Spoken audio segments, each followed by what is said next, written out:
প্রিয় শিক্ষার্থীরা, Martin Luther কলেজের অনলাইন ক্লাসে তোমাদের স্বাগত জানাই। আমরা আশা করছি যে তোমরা আমাদের এই ক্লাসগুলো ফলো করছো, নিয়মিত অনুশীলন চালিয়ে যাচ্ছ। আমরা গতকালকে জীবন ও বৃক্ষ মোতাহার হোসেন চৌধুরীর একটি উৎকৃষ্ট প্রবন্ধ, অনন্য একটি প্রবন্ধ জীবন ও বৃক্ষ, এই প্রবন্ধটি আমরা আলোচনা করেছিলাম। এই প্রবন্ধের যে অংশটাতে ছিলাম যে এদের স্থানে এনে দিতে হবে বড় মানুষ, সূক্ষ্ম বুদ্ধি, উদার হৃদয়, গভীর চিত্ত ব্যক্তি, যাদের কাছে বড় হয়ে উঠবে জীবনের বিকাশ কেবল টিকে থাকা নয়। অর্থাৎ সমাজে যারা অহংকারী মানুষ, স্বল্প প্রাণ মানুষ, স্থূল বুদ্ধির মানুষ, এই মানুষগুলোর কার্যক্রমের মধ্য দিয়ে, কার্যকলাপের মধ্য দিয়ে সমাজের কল্যাণের চেয়ে অনেক ক্ষেত্রে অকল্যাণ সাধিত হয়। এই কারণে সমাজের কল্যাণের জন্য এই মানুষগুলোর জায়গায় উদার চিত্তের মানুষ এনে নিতে হবে, চিন্তা চেতনার দিক থেকে যারা অনেক বেশি প্রাগ্রসর, প্রগতিশীল, অগ্রগামী, যারা সমাজের মানুষের কল্যাণের জন্য কাজ করতে চান, প্রেমের জন্য কাজ করতে চান, মঙ্গলের জন্য কাজ করতে চান সমাজের। বৃক্ষের দিকে তাকালে জীবনের তাৎপর্য উপলব্ধি সহজ হয়, তাই বারবার সেদিকে তাকানো প্রয়োজন। আমরা বৃক্ষকে সজীব আদর্শ হিসেবে, জলজ্যান্ত জীবন্ত আদর্শ হিসেবে গ্রহণ করবার প্রস্তাবনা করা হয়েছে প্রবন্ধে।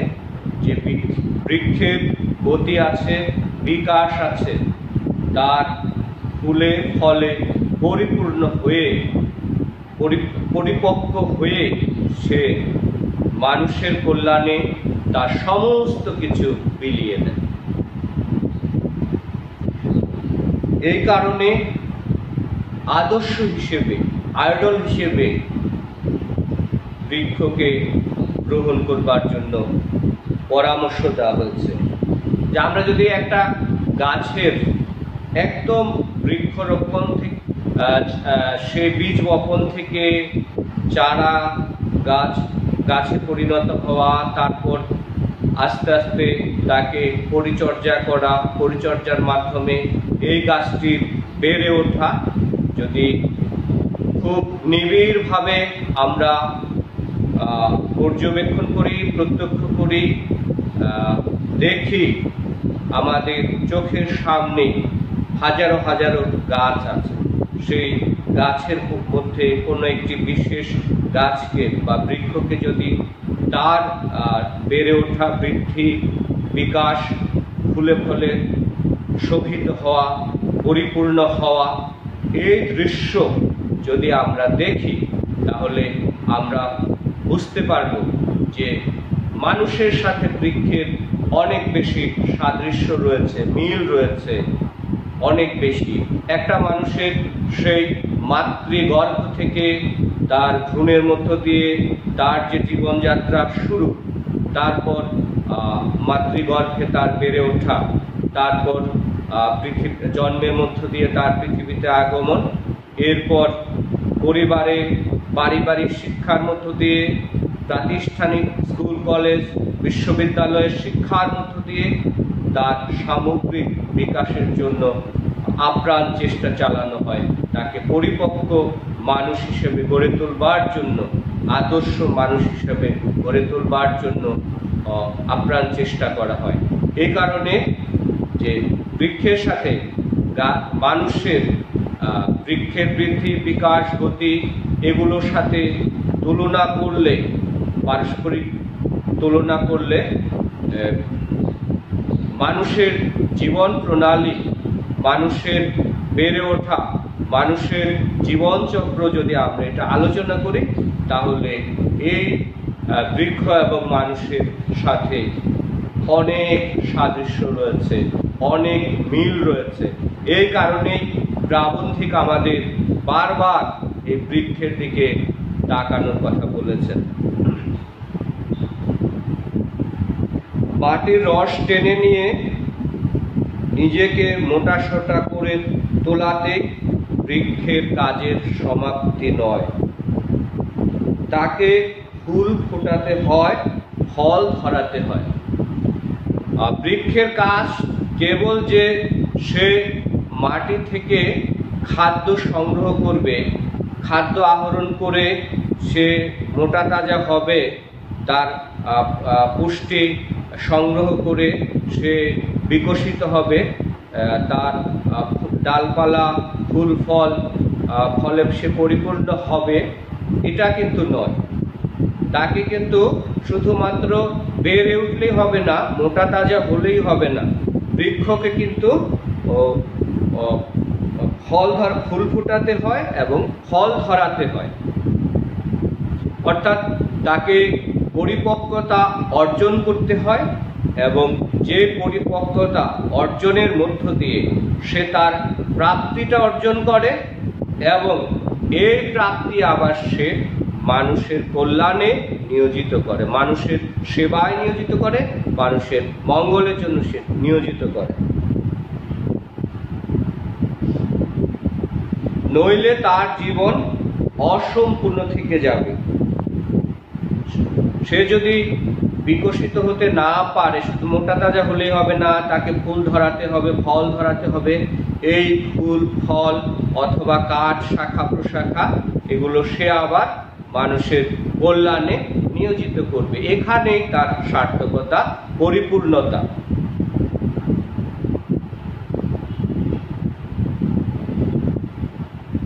তাই বৃক্ষকে সার্থকতার প্রতীক হিসেবে গ্রহণ করার প্রয়োজনীয়তা, সজীবতা ও সার্থকতার এমন দৃষ্টান্ত আর নেই। অর্থাৎ অনেকগুলো কারণে বৃক্ষকে বা গাছকে আমরা আদর্শ হিসেবে, মডেল হিসেবে আমরা গ্রহণ করব। কারণ হলো যে সে নিজে পরিপূর্ণ হয়, বিকশিত হয়, ফুলে ফলে সমৃদ্ধ হয়, পরিপূর্ণতা অর্জন করে, পরিপক্কতা অর্জন করে, তারপর এই ফুল ফল আবার মানুষের কল্যাণে সে নিয়োজিত করে। এই কারণে সার্থক জীবনের উজ্জ্বল দৃষ্টান্ত, উৎকৃষ্ট দৃষ্টান্ত হলো বৃক্ষ। সেবার উজ্জ্বল দৃষ্টান্ত হলো বৃক্ষ। অবশ্য রবীন্দ্রনাথ অন্য কথা বলেছেন। ফুলের ফোঁটা আর নদীর গতির সঙ্গে তুলনা করে তিনি নদীর গতির মধ্যেই মনুষ্যত্বের সাদৃশ্য দেখতে পেয়েছেন।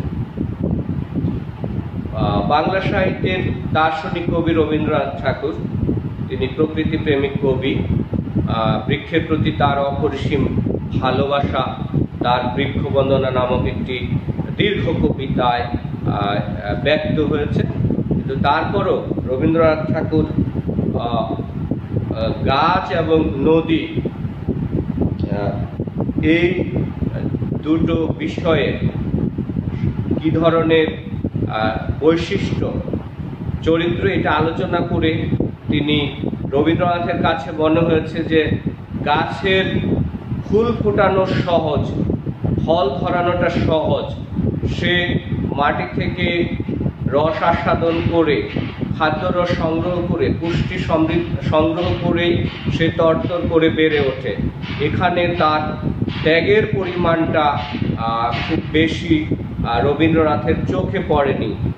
তার তুলনায় রবীন্দ্রনাথ ঠাকুর নদীকে মানুষের জীবনের আদর্শ হিসেবে বিবেচনা করবার পরামর্শ দিয়েছেন। তিনি বলেছেন যে নদীকে সেই পাহাড় থেকে উৎপন্ন হয়ে তাকে অনেক প্রতিকূলতা সহ্য করে, পার অতিক্রম করে, জয় করে তাকে সাগরে পতিত হতে হয়। নদীর এই গতির মধ্যে, প্রবহমানতার মধ্যে অনেক বেশি শক্তির, ধৈর্যের এবং ধৈর্যের প্রয়োজন হয়, অর্থাৎ নদী অনেক বাধা বিপত্তি তাকে জয় করতে হয়। ঠিক মানুষের জীবনও তাই, মানুষের জীবনেও অনেক বাধা বিপত্তি জয় করে তাকে পরিপূর্ণ মানুষ হতে হয়, জীবন গঠন করতে হয়, সুন্দর জীবন গঠন করতে হয়। যে মানুষ আদর্শ মানুষ হিসেবে যখন সে গড়ে ওঠে, তখন দেশ, সমাজ, রাষ্ট্র সকলের জন্য সে পরিপক্ক, প্রয়োজনীয় এবং কল্যাণকামী মানুষ হিসেবে সে তখন পরিপূর্ণ হয়, পরিণত হয়। তার মনে মনুষ্যত্বের বেদনা নদীর গতিতেই উপলব্ধ হয়, ফুলের ফোঁটায় নয়। রবীন্দ্রনাথের কাছে মনে হয়েছে যে মানুষের জীবনের যে দীর্ঘ পথ পরিক্রমা, যে দীর্ঘ সংগ্রাম, লড়াই, এই লড়াইয়ে তাকে যে পরিমাণ ধৈর্য নিয়ে, শক্তি নিয়ে, সাহস নিয়ে, উদ্দীপনা নিয়ে সামনে এগিয়ে যেতে হয়, এই কাজগুলো, এই বৈশিষ্ট্যগুলো নদীকেও এরকম বন্ধুর পথে, প্রতিকূল পথে তাকে এগিয়ে যেতে হয়, প্রতি সমস্ত বাধা বিপত্তি প্রতিকূলতা জয় করে তাকে সামনে এগিয়ে যেতে হয়। ফুলের ফোঁটা সহজ, নদীর গতি সহজ নয়। তাকে অনেক বাধা ডিঙানোর দুঃখ পেতে হয়, কিন্তু ফুলের ফোঁটার দিকে না তাকিয়ে বৃক্ষের ফুল ফোটানোর দিকে তাকালে বোধ হয় রবীন্দ্রনাথ ভালো করতেন। তপবন প্রেমিক রবীন্দ্রনাথ কেন যে তা করলেন না তা বোঝা মুশকিল।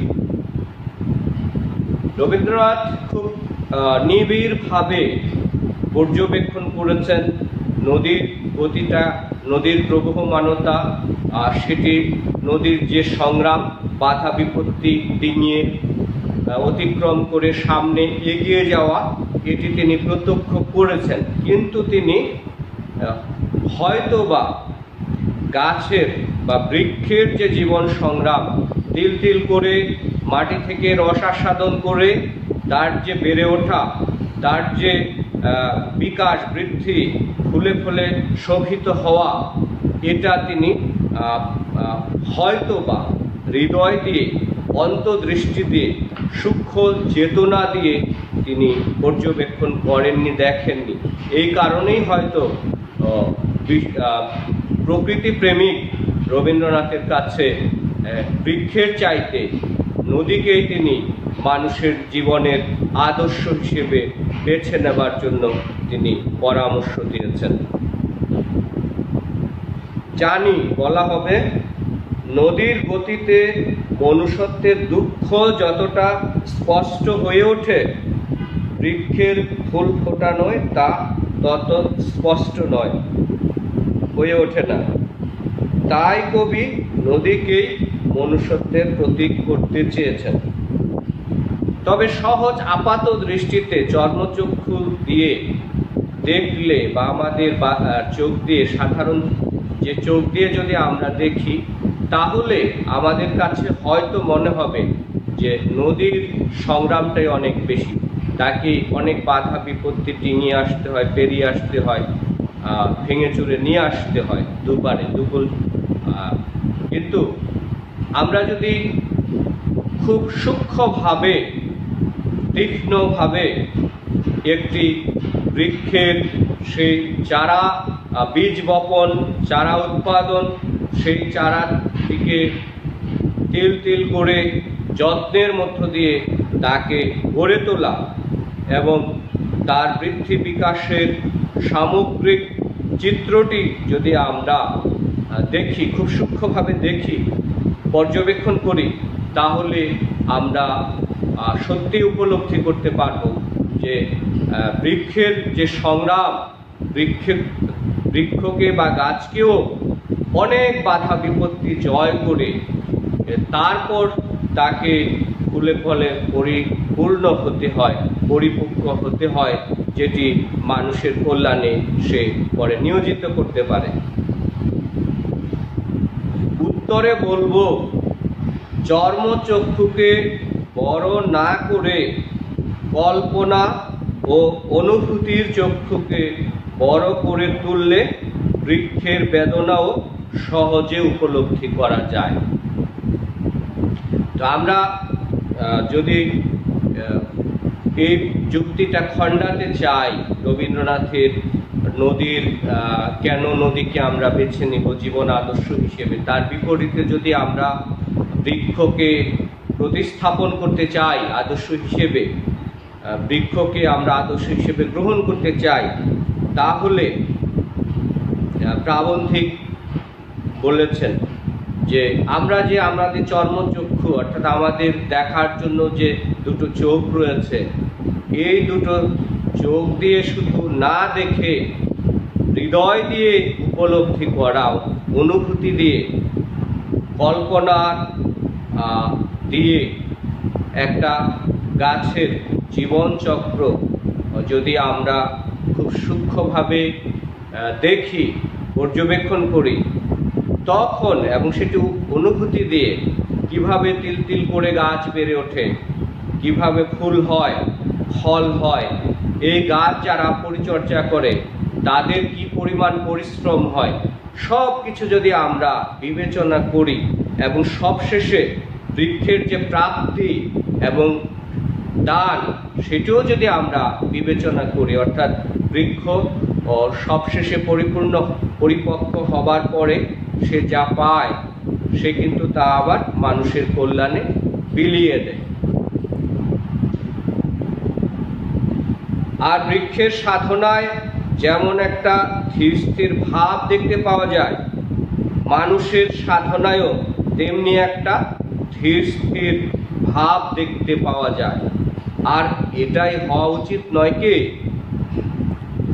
বৃক্ষের সাথে মানুষের সাদৃশ্য তুলনা করলে, মিল তুলনা করলে আমরা দেখি যে গাছ যেরকম ধীর স্থির শান্ত এবং বিনয় তার মধ্যে, মানুষের মধ্যেও মানুষের জীবনচক্র, মানুষের জীবন প্রণালী, মানুষের বেড়ে ওঠা, এটি যদি আমরা বিবেচনা করি তাহলে সেক্ষেত্রে আমরা দেখব যে বৃক্ষ এবং মানুষের সাদৃশ্য অনেক বেশি, মিল অনেক বেশি। অর্থাৎ মানুষ ইচ্ছে করলেই জন্মের পর সাথে সাথে সে বেড়ে উঠতে পারে না, অনেক বেশি দ্রুত গতিতে বড় হতে পারে না, কলেজ বিশ্ববিদ্যালয়ে পড়তে পারে না, তাকে তিল তিল করে তার যত্ন করতে হয়, তার পরিচর্যা করতে হয়, তারপর সে খুব ধীরে ধীরে আপন নিয়মে অনেক যত্ন, অনেক ভালোবাসা, অনেক স্নেহ, সব কিছুর বিনিময়ে সে আস্তে আস্তে বড় হয়, বেড়ে ওঠে। তাকে পরিবার থেকে শিক্ষা দেওয়া হয়, পিতামাতা সহ অন্যান্যরা তাকে শিক্ষা দেওয়ার চেষ্টা করেন, তাকে স্কুলে শিক্ষার ব্যবস্থা করা হয়, সামাজিকীকরণ প্রক্রিয়া সেগুলো সুসম্পন্ন করা হয়। সে কিভাবে অন্যদের সাথে মিশবে, কিভাবে কথা বলবে, কিভাবে চলবে, কার সাথে কিভাবে কথা বলতে হবে, কোন পরিস্থিতিতে কি ধরনের আচরণ করতে হবে, কাজ করতে হবে, এই সামগ্রিক প্রক্রিয়াগুলো সেই স্কুল, কলেজ, বিশ্ববিদ্যালয় এবং সামগ্রিক অর্থে তার সারা জীবনই এই শিক্ষার প্রক্রিয়াটা এটি চলতে থাকে। অনবরত ধেয়ে চলা মানুষের সাধনা হওয়া উচিত নয়। যাকে বলা হয় গোপন ও নীরব সাধনা, তা বৃক্ষেই অভিব্যক্ত, নদীতে নয়। মানুষ কিন্তু যন্ত্র নয়। আমরা প্রায়শই একটা কথা এই যন্ত্র প্রযুক্তির যুগে ব্যবহার করি, বলবার চেষ্টা করি যে অতিমাত্রায় যন্ত্রের ব্যবহার এবং মানুষের যন্ত্র নির্ভরতা হয়ে যাওয়াটা এটি খুব বেশি শুভ লক্ষণ নয়। এর কারণ হলো যে মানুষ নিরলসভাবে অনবরত পরিশ্রম করতে পারে না, কাজ করতে পারে না, তাকে বিশ্রাম নিতে হয়, কাজের ফাঁকে তাকে আবার বিশ্রাম নিতে হয়। এরকমই মানুষের যে জীবন চক্র, যেতে সে ভ্রূণ থেকে শুরু করে তার মাতৃগর্ভে বেড়ে ওঠা, তার পৃথিবীতে আগমন, আস্তে আস্তে পরিবারে বেড়ে ওঠা, শিক্ষা প্রতিষ্ঠানে বেড়ে ওঠা, এটি একটি দীর্ঘ প্রক্রিয়া। এখানে তাড়াহুড়ো করে কোনো কিছুই করা যায় না, এবং দীর্ঘ এই প্রক্রিয়ার মধ্যে সে বৃক্ষের মতো শান্ত স্থির থেকে তাকে বড় হতে হয়, পরিপক্ক হতে হয়, এবং সমাজের, দেশের, রাষ্ট্রের উপযোগী আদর্শ মানুষ হিসেবে তাকে গড়ে উঠতে হয়। এই কারণে মানুষের এই যে গড়ে ওঠার প্রক্রিয়াটি, পরিপূর্ণ মানুষ হয়ে উঠবার প্রক্রিয়াটি, পরিপক্ক হয়ে ওঠার প্রক্রিয়াটি, এটি সূক্ষ্মভাবে বিচার করলে, দেখলে, পর্যবেক্ষণ করলে তাহলে আমরা বুঝতে পারব যে নদী, সেই ভয়ঙ্কর নদী সব কিছু ভাসিয়ে নিয়ে চলে গেল, সাগরে পতিত হয়ে গেল, মিলিত হলো। এই মিলনের মধ্যে তার এক ধরনের বিসর্জন আছে, কিন্তু এটি মানুষের কল্যাণের পথে যে খুব বেশি উপকারী, অনেক বেশি উপকার হয় মানুষের, এমন কিন্তু নয়। কিন্তু বৃক্ষের ক্ষেত্রে তার জীবনের শেষ পর্যায়ে তার প্রাপ্তি যা, সে কিন্তু সব কিছুই তার আবার সে মানুষের কল্যাণে বিলিয়ে দেয়। আত্মত্যাগ তার, নদীর যেরকম আত্মবিসর্জন, বৃক্ষের ক্ষেত্রে সেটি আত্মত্যাগে পরিণত হয়েছে।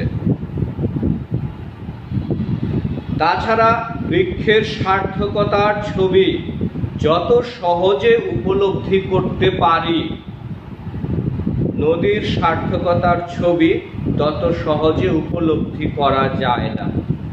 আমি আলোচনাটা আগেও করলাম যে গাছ যখন তিল তিল করে বেড়ে ওঠে, পরিচর্যা করবার মধ্য দিয়ে আস্তে আস্তে বড় হয়, তারপরে এই গাছ যখন আমরা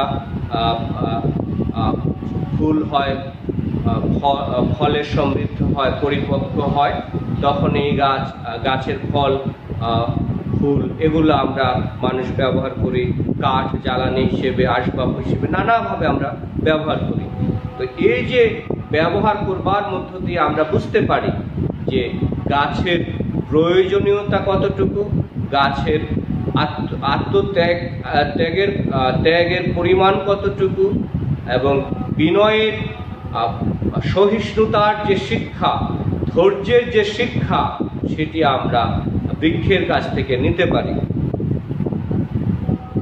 নদী সাগরে পতিত হয় সত্য, কিন্তু তার ছবি আমরা প্রত্যহ দেখতে পাই না। এটি খুব স্বাভাবিক যে আমরা ইচ্ছে করলে উঠোনের ধারে, ঘরের সামনে, উঠোনের সামনেই গাছ আছে, আমরা সেটি বেড়ে ওঠা দেখি, বিকশিত হওয়া সেগুলো দেখি, ফুল ফুটলে দেখি, ফল ধরলে দেখি। অর্থাৎ আমাদের জন্য বৃক্ষ বা গাছ হলো একটি উজ্জ্বল দৃষ্টান্ত, একেবারে চোখের সামনে, সুলভ, সহজ আমরা তাকে দেখতে পারি এবং সূক্ষ্মভাবে পর্যবেক্ষণ করতে পারি, যেটি নদীর ক্ষেত্রে আমরা কখনোই পারবো না, কোনোভাবেই পারবো না। যে একটা নদীকে একেবারে সেই সুদূর হিমালয় থেকে বাংলাদেশে যে নদীগুলো এসেছে, এরকম কোনো একটা নদীকে যদি আমরা পর্যবেক্ষণ করতে চাই, তার এই দীর্ঘ পরিক্রমার মধ্যে সে কিভাবে আসলো, কতটা ভাঙলো, কতটা গড়লো, এবং এক পর্যায়ে গিয়ে সে কিভাবে আবার সাগরে মিলিত হলো, তার এই সাগরে মিলিত হওয়া এটি একটি বিসর্জনের মতো। শুধুমাত্র এইখানে এই মিলনের সার্থকতা খুব বেশি চোখে পড়ে না মানুষের, সেই জন্য এক ধরনের হারিয়ে গেল, মিলিয়ে গেল, লীন হয়ে গেল সাগরের সাথে, তার আর কোনো অস্তিত্ব থাকলো না। কিন্তু বৃক্ষের ক্ষেত্রে এরকমটি হয় না, বরং তার ফুল, ফল, কাঠ, এগুলো আমরা সবকিছু আমাদের চোখের সামনেই আমরা দেখতে পারি। আর গাছ জীবন রক্ষাকারী মানুষের যে অক্সিজেন, সেটারও যোগানদাতা হলো এই বৃক্ষ। সুতরাং পৃথিবীর জন্য প্রাণীকুলে যে মানুষের জন্য এই বৃক্ষের যে প্রয়োজনীয়তা সেটি অপরিসীম। বৃক্ষের ফুল ফোটানো ও ফল ধরানোর ছবি কিন্তু প্রত্যহ চোখে পড়ে।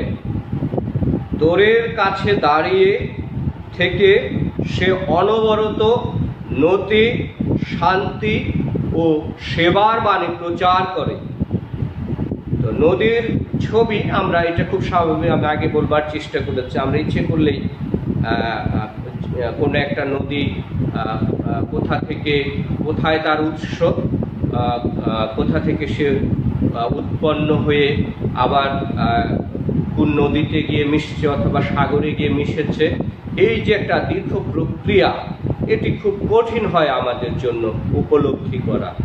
কিন্তু আমাদের চোখের সামনেই, দরজার কাছেই যে গাছ, উঠোনে বাড়ির সামনে চোখের সামনে যে বৃক্ষ রয়েছে, গাছ রয়েছে, সেগুলোর জীবনচক্র যদি আমরা প্রত্যক্ষ করি, বেড়ে ওঠা যদি আমরা প্রত্যক্ষ করি, তাহলে এটি আমরা খুব সহজেই উপলব্ধি করতে পারবো যে না, গাছের বেড়ে ওঠা এত সহজ নয়, গাছের বিকশিত হওয়া এত সহজ নয়, গাছের ফুল ফুটানো এত সহজ নয়, ফল পরিপক্ক হওয়া এত সহজ নয়।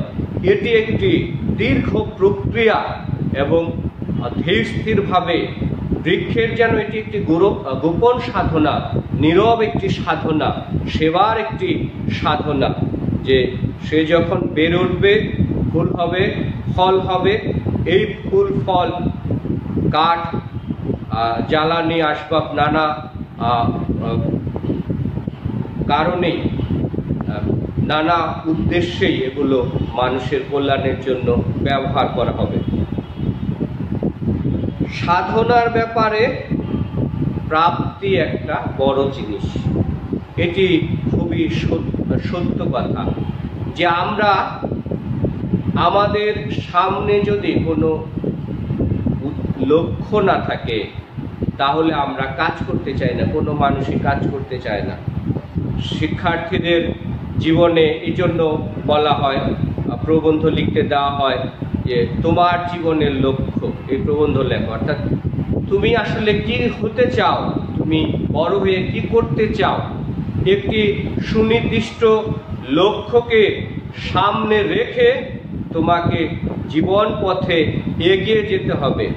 তাহলে তুমি সেই লক্ষ্যে পৌঁছানোর জন্য, সেই গন্তব্যে পৌঁছানোর জন্য তুমি উপায় হিসেবে তুমি পরিশ্রম করবে, তুমি অধ্যয়ন করবে, তুমি নিজেকে সার্বক্ষণিকভাবে প্রতিজ্ঞাবদ্ধ হবে তোমার সেই উদ্দেশ্য পরিকল্পনা সফল করবার জন্য। আর এই কারণে বলা হচ্ছে যে সাধনার ব্যাপারে প্রাপ্তি অবশ্যই একটা বড় জিনিস।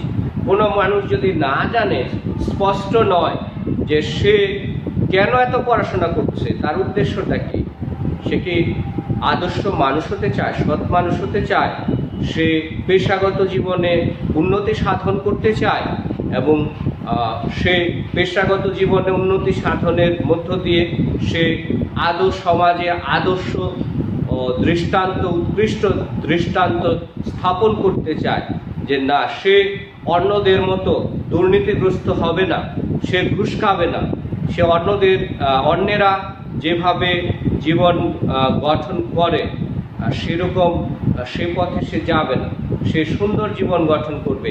এরকম যদি তার লক্ষ্য হয়, উদ্দেশ্য থাকে, তবে সেই মানুষটি, সেই শিক্ষার্থীটি তার মতো করে পরিশ্রম করতে তখন দ্বিধাবোধ করে না।